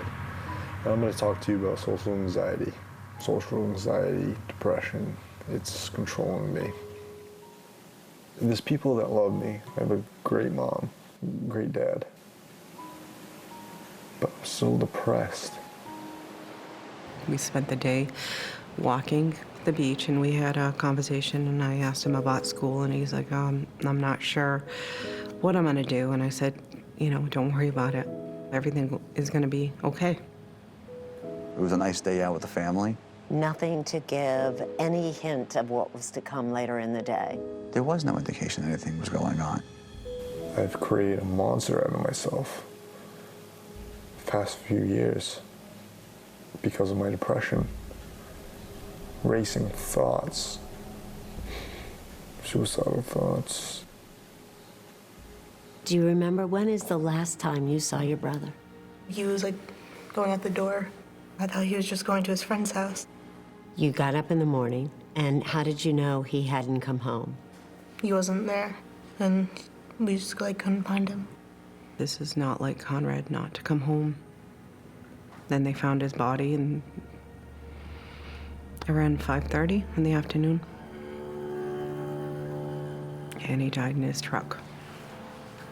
Carbon monoxide poisoning. I will live with this forever, the pain. Right away, we heard from investigators that the medical examiner found that it was a suicide. It wasn't until they started looking at his phone that they realized that there was something else going on here. Because on that phone were hundreds and hundreds of texts from Michelle Carter to Conrad Roy urging him to end his life. You can't think about it. You just have to do it. You said you were gonna do it. Like, I don't get why you aren't. And Michelle Carter admittedly said, do it. She was kind of making fun of him for not taking his own life. I thought you really wanted to die, but apparently you don't. I feel played and just stupid. You're going to have to prove me wrong, because I just don't think you really want this. And she kept pressuring him to do it. You're ready and prepared. All you have to do is turn the generator on, and you be free and happy. No more pushing it off. No more waiting. There was one point where he actually got out of the truck and changed his mind. Yeah, he was scared. And she told him to go back in the truck. Yes. Carter charged with involuntary manslaughter. She faces up to 20 years in prison. This is totally out of left field. I coached Michelle. I know her as a good kid. I don't believe that she has a conscience. She knew exactly what she was doing and what she said. Hang yourself, jump off a building, stab yourself. I don't know. There's a lot of ways. And it's the texts that become the weapon. How could she cause a death when she was 35 miles away? In these circumstances, this is almost akin to loading the gun and handing it over. Who knows? Who knows when you have your hand on the trigger when you're sending a text?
It's not realistic. What's going in my head that keeps on piling and piling and piling. 1 month before 18-year-old Conrad Roy took his own life, when the minds of many teens wander to carefree summer days, Conrad's thoughts were more serious, introspective. I need to be comfortable in my skin. Sitting at his computer in his home in Fairhaven, Massachusetts, Conrad recorded his thoughts on coping with his depression. I need to relax. I really do. He wanted to excel. He was just wanted to be this like great person, but in my eyes. Conrad's mother, Lynn, explains that her son could be his own toughest critic. It was rough on himself. He really, really struggled with just disappointing, I think, myself and his dad. And the sooner I like myself, the better I'm going to be. Linroy thought her son was getting better. I do have a lot going for me. He was getting professional help and on an antidepressant, Celexa. He had been licensed to be a tugboat captain like his dad. That's a huge accomplishment, to be a captain. Had just graduated high school, and college with a scholarship was on the horizon. And he was doing everything that was positive, that was, looking towards his future. But on July 12, 2014, Conrad drove to a parking lot and, using a gasoline-powered water pump, sat in his pickup truck as it filled with carbon monoxide, knowingly inhaling the deadly fumes, killing himself. All the while, his friend Michelle Carter, then 17, was encouraging Conrad from more than 30 miles away on her phone to take his own life.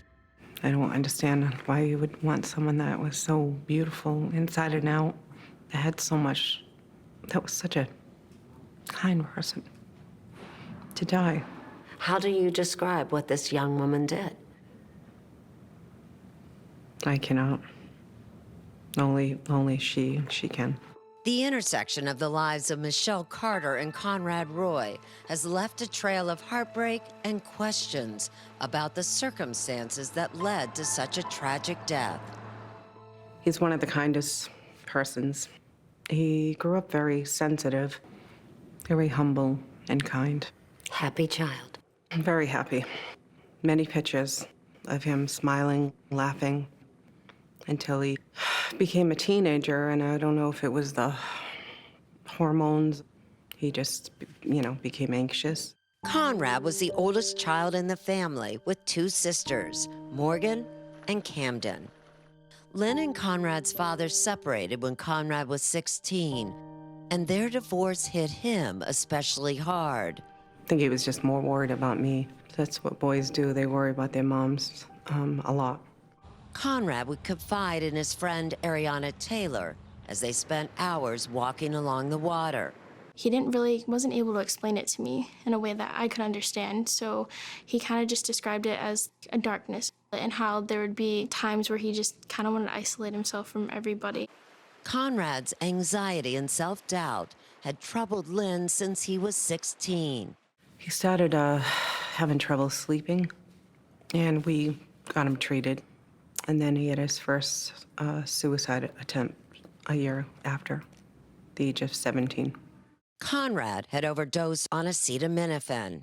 I worked in a psychiatric hospital, and I never imagined that one of my children would have those feelings. Do you think he really intended to kill himself at that point? He did contact a friend. That friend was Ariana. He told me that he was really sick and that his mom had just left and that he wanted her to come back. Ariana immediately got in touch with Conrad's parents, who brought him to the hospital. He told me, Mom, I will never do that again. He was sorry. And I was sorry as well that he felt that way. The fact that he wanted you to call his mother, what does that say to you? It just says that he was calling out for help. That he didn't actually mean what he was doing, but he really needed help, and that this was the only way he kind of thought that he would really get help.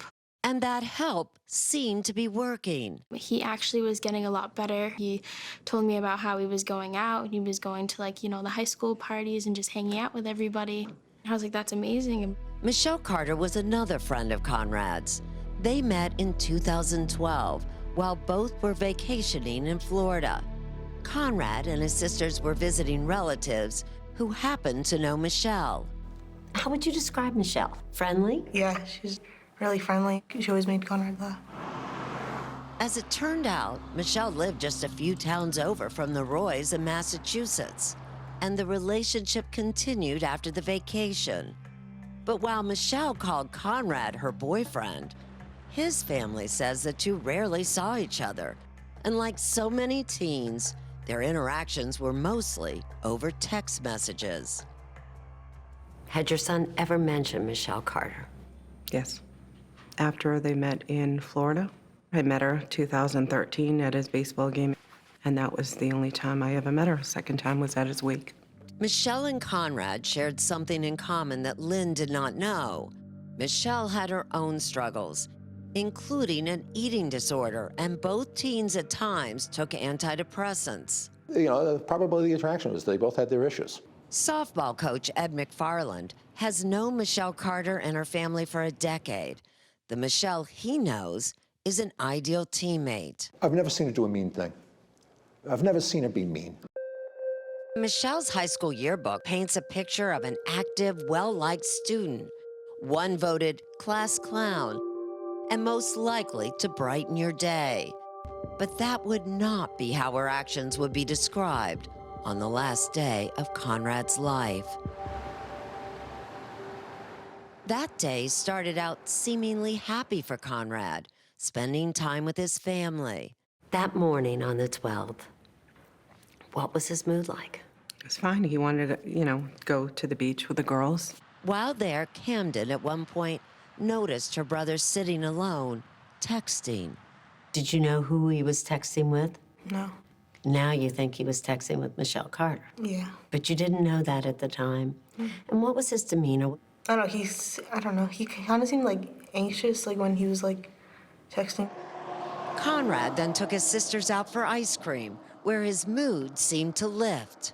And when you think back on that, would you have ever guessed there was anything wrong that afternoon? No. After going home, Conrad left at about 6 p.m., telling his mother he was going to see a friend. And I asked him if he was going to be back for dinner, and he said he didn't think so, and that was the last words that he spoke to me.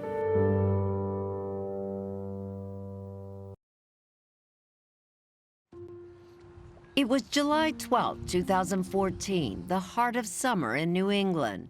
Conrad Roy had headed out in his pickup truck around 6 p.m. As the evening passed, Lynn checked to see when he'd be home. And I texted him, I don't know, before I went to bed, maybe around 10:30, 11, and then I texted him again in the middle of the night. Conrad didn't respond. Still, Lynn figured everything was okay. She believed he had beaten back much of his anxieties. That night, Conrad's sister Camden unexpectedly heard from Michelle Carter, that 17-year-old who had battled her own mental health issues and lived about an hour away. How surprised were you that you suddenly got a text from Michelle? And I thought she was just like his friend, but in the text, she said, like, we're boyfriend and girlfriend now. And I was just like, I looked at my mom, I was like, they are? Whether teenage love or something else, Michelle was sending out the word. Had anyone heard from Conrad Roy? And what did she text you exactly? She was like, hey Camden, like, do you know where your brother is? Was that unusual for him not to come home? Oh yeah, absolutely. That was not like him at all. It was sunrise and still not a word. So in the morning, I went to by Ariana's house and he wasn't there. And so that's when I began to search. Where is he? What happened? We went by Dad's house. There's no sign of him. Maybe an hour later, I felt like this rush go through my body that I've never felt in my life.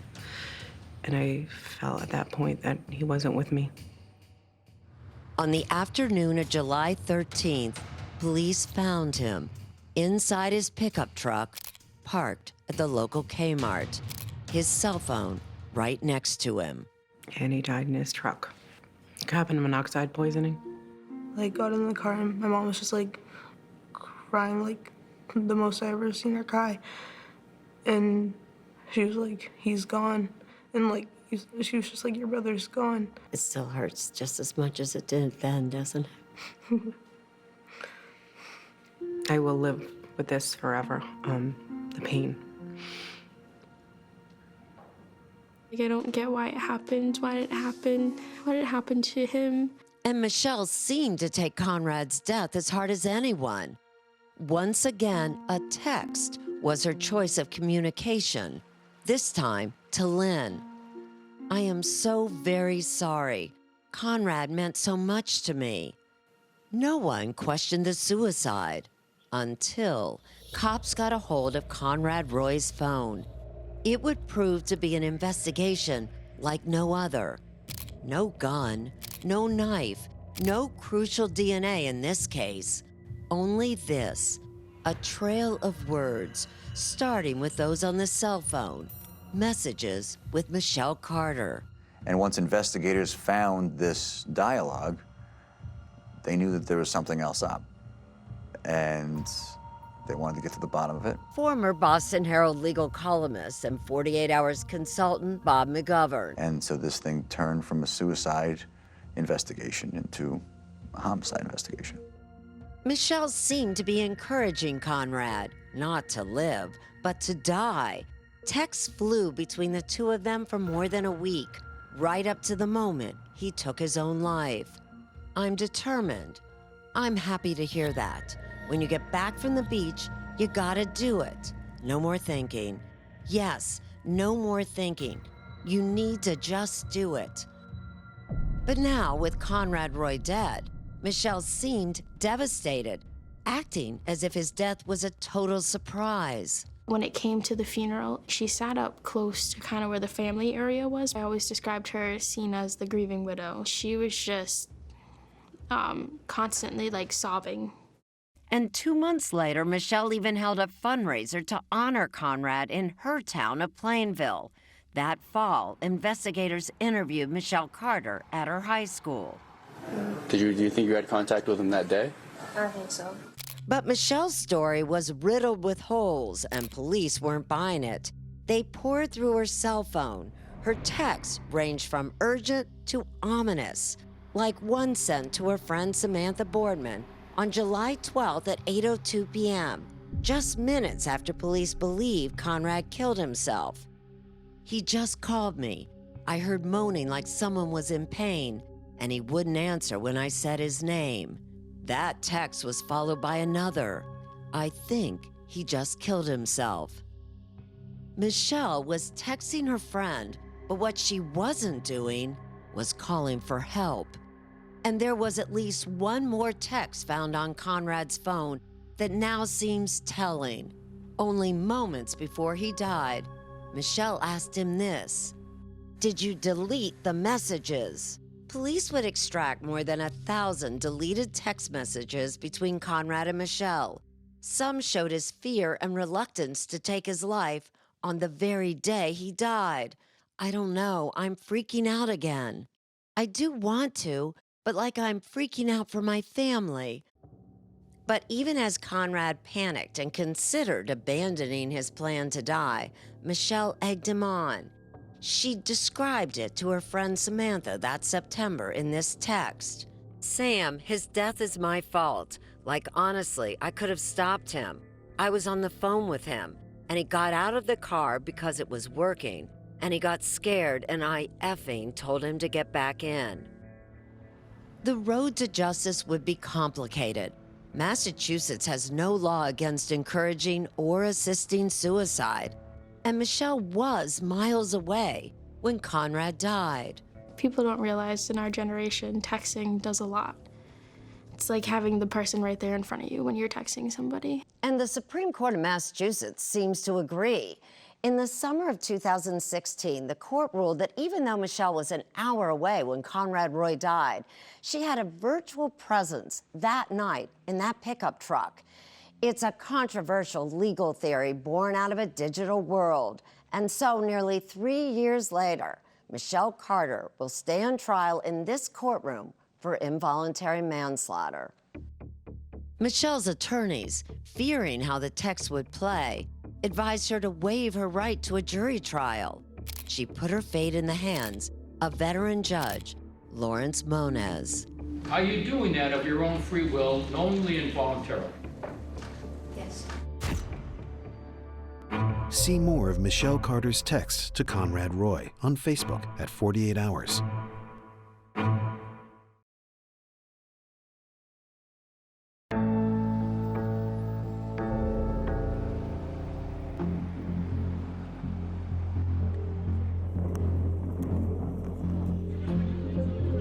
She assisted and devised and advised and planned his suicide Inside this Massachusetts courtroom, Michelle Carter, now 20 years old, looks more like a prep school student than a criminal defendant. And on July 12th, 2014, as his truck was filling with carbon monoxide, he was scared. He got out. It was the defendant on the other end of the phone who ordered him back in, then listened for 20 minutes as he cried in pain, took his last breath, and died. The alleged weapon in this case? Michelle Carter's own words. What she did, in theory, according to the prosecutors, is she recklessly caused Conrad Roy's death. The state's case revolves around Michelle's chilling text messages to Conrad as he was apparently having second thoughts the day he took his life. The defendant texted Conrad, "You can't think about it, you just have to do it. You said you were going to do it. I don't get why you aren't." And then there was this. 10 days before he died, Michelle sent him this text message assuring him not to worry about his family's feelings. Yeah, they'll probably blame themselves for a while, but they will get over it and learn to accept it, a notion that baffles and upsets Conrad's mother. I think she needs to be held responsible for her actions because she knew exactly what she was doing. Lynn Roy testified that on the last day of his life, Conrad was in a good frame of mind. He was eating tortilla chips and guacamole on the way to the beach. In July of 2014, did he ever mention he wanted to harm himself? No. I knew he was a little depressed, but I thought he was doing great. But prosecutors contend that Michelle and her incessant texting had immense influence over Conrad, even though Michelle was more than 30 miles away from him when he took his life. That her virtual presence caused him to do it. She helped him devise a plan to kill himself using a combustion engine to poison himself with carbon monoxide gas. Michelle sent Conrad this text message: "I'm not going to sleep until you are in the car with a generator on."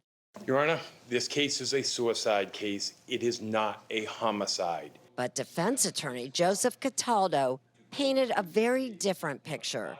The evidence of the texting is overwhelming that Conrad Roy was on this path to take his own life for years. Michelle Carter was not present.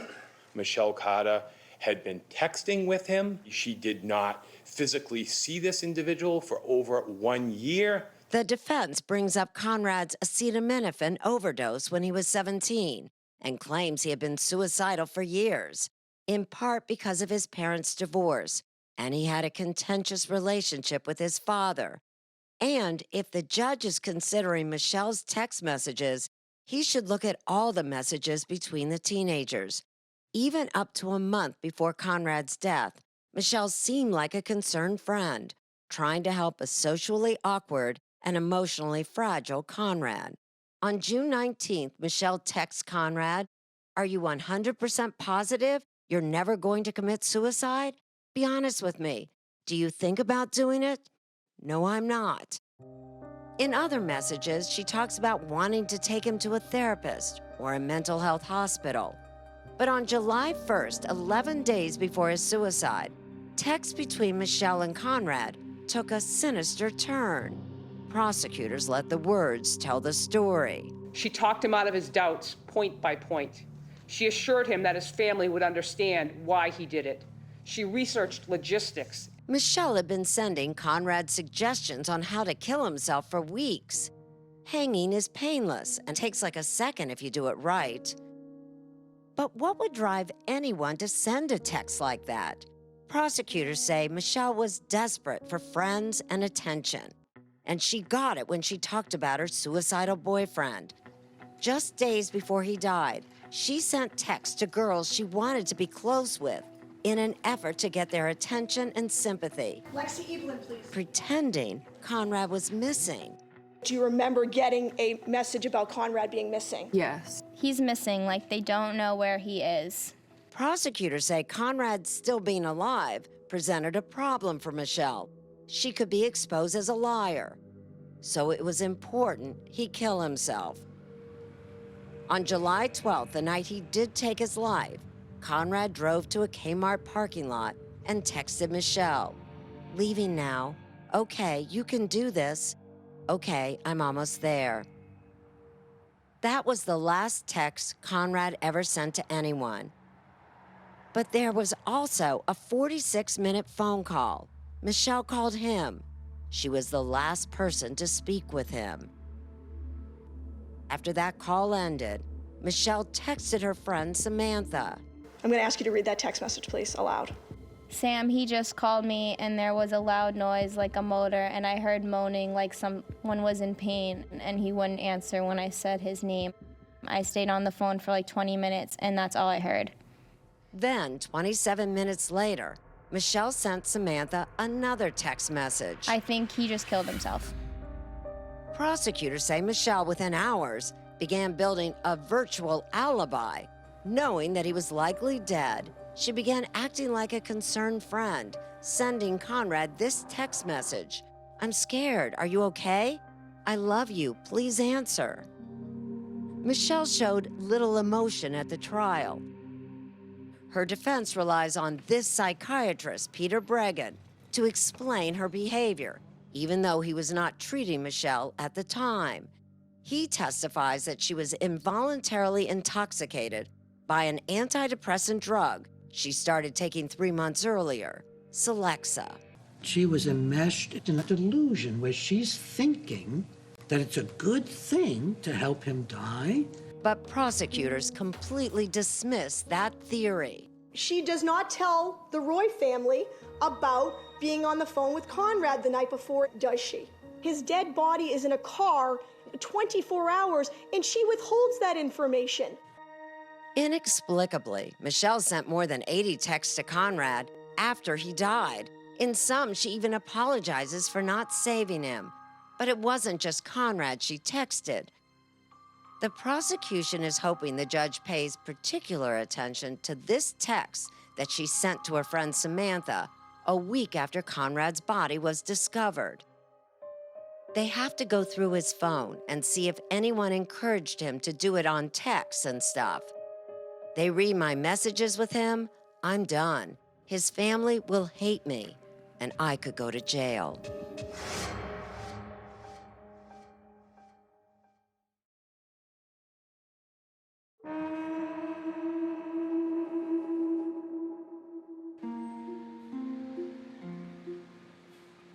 Her actions, Your Honor, on July 12, 2014, caused the death of Conrad Roy. They were reckless, and she knew it. According to the prosecution, Michelle Carter helped put Conrad Roy in his grave.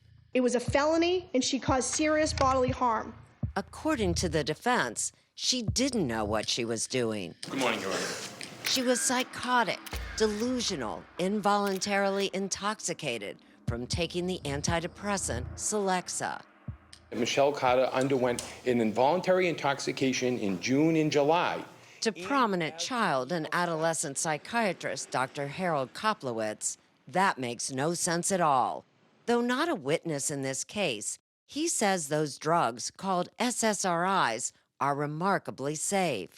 They don't make you delusional. They don't make you psychotic. And they don't make you intoxicated. They don't make you drunk. Dr. Koplowitz believes the act of texting was more mind-altering than any drug. And the problem with text is that it separates you. It makes you feel less responsible. But no amount of distance can explain her behavior, especially the prosecution's contention that Michelle ordered Conrad back into the truck, says the doctor. It's very hard to understand where the man says to a friend, listen, I'm feeling pain. I don't want to do this. I'm going to get out of the car. There's no way to seem to make sense of the fact that someone then says, a friend says, get back in the car and kill yourself. This really has a vicious and a very, very malicious quality to it. No matter how malicious, Dr. Koplowitz says, Michelle really couldn't have convinced Conrad to kill himself if he hadn't already been suicidal. So while Michelle could not force Conrad to kill himself, she could enhance his risk of killing himself. She could encourage him to complete the act because he was already on his way. And simultaneously, she could have screamed out for help, which might have prevented this deadly outcome. I want to recover from this, and I feel like I haven't recovered from it yet. I feel like I still have a long way to go. Clearly, these heartbreaking videos now posted on YouTube show a young man looking for that different outcome, says Dr. Koplowitz. You expose yourself like this, it says, please help me. I've created a monster out of myself the past few years because of my depression. Sadly, Conrad Roy is not alone. According to the Centers for Disease Control and Prevention, we lose approximately 4,600 young people between the ages of 10 and 24 to suicide each year. One reason is that teenagers are simply more prone to depression. Another reason, they're more susceptible to peer pressure. Which is why the Netflix show 13 Reasons Why has caused such an uproar. In the show, a teenage girl dies by suicide and leaves 13 recordings to other teens whom she blames. I think it's one of the most dangerous programs on the air right now for the simple reason that it glamorizes suicide. Unfortunately, suicide's very contagious. We know that teenagers who watch these kind of TV programs are more likely to think about suicide, are more likely to attempt suicide, are more likely to commit suicide. It appears that Michelle Carter may have been one of those teens influenced by what she saw on TV. Not 13 Reasons Why, but perhaps an episode of Glee. When an actor on Glee died of an overdose in real life, the show wrote his death into the script. Listen to the similarities between what the character Rachel says about the loss of her boyfriend and what Michelle later says about losing Conrad. I had it all planned out. We would live happily ever after. It's a good plan. Did you tell him? I didn't have to. He knew. Michelle's text to a friend after Conrad's death is almost word for word. I had it all planned out. He knew, too. I didn't have to tell him. He was my person. Michelle writes the exact same line. He was my person. Poor her. Her boyfriend died. They were going to get married one day, and now she's the grieving girlfriend. According to the Commonwealth of Massachusetts, it all boiled down to that starring role as the grieving girlfriend. The Commonwealth's position, Your Honor, is that she wanted attention. After 6 days of testimony, closing arguments begin. The defense is up first. The evidence actually establishes that Conrad Roy caused his own death. Joe Cataldo reminds the judge that Conrad had attempted suicide before and points to a text Conrad wrote to Michelle. There's nothing anyone can do for me that's gonna make me want to live. It's very bad to hear, but I want to let you know that truthfully. The decision to die was Conrad's, not Michelle's, says Cataldo. He created this situation, Your Honor. Most importantly, Michelle was nowhere near Conrad when he killed himself. There's no evidence that Michelle Carter has any physical actions whatsoever in this case with Conrad Roy's decision. It was all of his physical activity. But prosecutor Katie Rayburn gets the last word. Although she wasn't physically present, she was in his ear, she was in his mind, she was on the phone, and she was telling him to get back in the car, even though she knew he was going to die. She absolutely knew it was wrong, and she absolutely caused the death of this 18-year-old boy. And I ask you to find her guilty.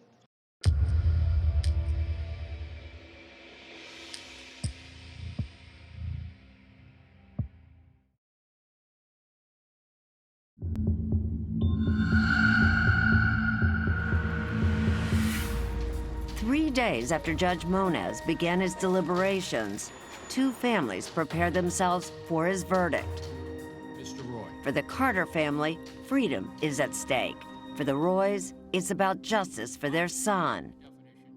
She instructs Mr. Roy to get back into the truck, well knowing of all of the feelings that he has exchanged with her, his ambiguities, his fears, his concerns. The judge said Carter caused a dangerous environment, and under Massachusetts law, she had a duty to save him. She called no one. She did not issue a simple additional instruction: get out of the truck. Ms. Carter, please stand. This court, having reviewed the evidence and applied the law thereto, now finds you guilty on the indictment charging you with the involuntary manslaughter of the person Conrad Roy III. Guilty. A verdict that is groundbreaking in terms of recognizing the deadly power of words, but one that leaves no winners, just heartbreak.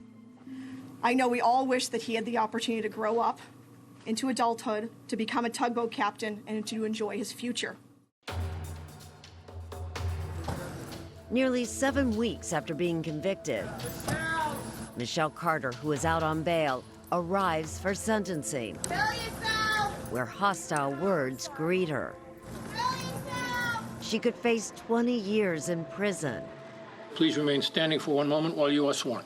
First, Conrad's father and sister recall a life cut short. Not a day goes by without him being my first thought waking up and my last thought going to bed. Michelle Carter exploited my son's weaknesses and used him as a pawn in her own well-being. She has not shown any remorse. Where was her humanity? The prosecutor reads a statement from Conrad's mother, Lynn, who found it too difficult to speak. I do not know where to begin. I pray that his death will save lives someday. Lynn wants to make it a crime to encourage suicide. I pray that a law comes forth so that another mother does not have to endure what I am. I do not believe that another can go on to encourage someone to take their life, and it can be okay. The prosecution asks that Carter serve 7 to 12 years behind bars. She has shown no remorse, and in fact, after Conrad's death, she sought attention and sympathy for herself. All she had to do was say, "Get out of the car." Michelle Carter does not speak at sentencing, but her attorney does and asks for probation. Ms. Carter does regret what happened. She also sent a letter to the probation department where she accepts responsibility. This is a terrible, terrible tragedy, and she very much regrets this and prays Your Honor's judgment of leniency. Then Michelle Carter learns her fate. Ms. Carter, please stand. He sentences Michelle Carter to 15 months behind bars, a sentence that does not please the defense, who appealed the conviction. We're asking you, Your Honor, to stay the jail sentence until we can have our day in court. The judge takes the request seriously, recognizing the significance of this case. The conviction may be reversible, but the time spent in prison is not. And then makes a stunning announcement. That a grant of a stay through the Massachusetts court system only is warranted. A stay, meaning Michelle Carter would be out on probation, not in jail, while her appeal made its way through the Massachusetts courts. It was a decision that disappointed Lynn Roy and her daughters. We're just going to honor his life and do it in the best way we can. We want him to be proud of us. All rise! In February of 2019, Michelle Carter's conviction was upheld. Ms. Carter will now be taken into custody. And she began serving her 15-month sentence. Her lawyers appealed to the U.S. Supreme Court. The court declined to hear that appeal. In response, her lawyers issued the following statement: "We are deeply disappointed that the Supreme Court has decided not to review Michelle Carter's wrongful conviction." Lynn Roy's focus now is on changing laws. What would you like there to be? What kind of law? I would love one in honor of him, his name, Conrad's Law. There's people that love me. I have a great mom. My son mattered. He matters. Will always matter. Someone that had a family and future and mom and dad. I will never get over him.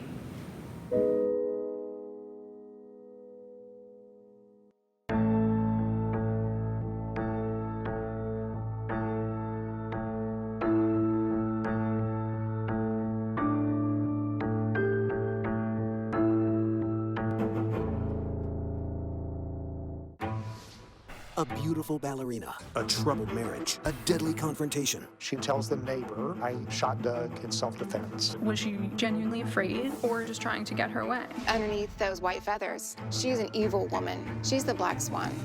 48 Hours, Saturday at 10/9 Central on CBS.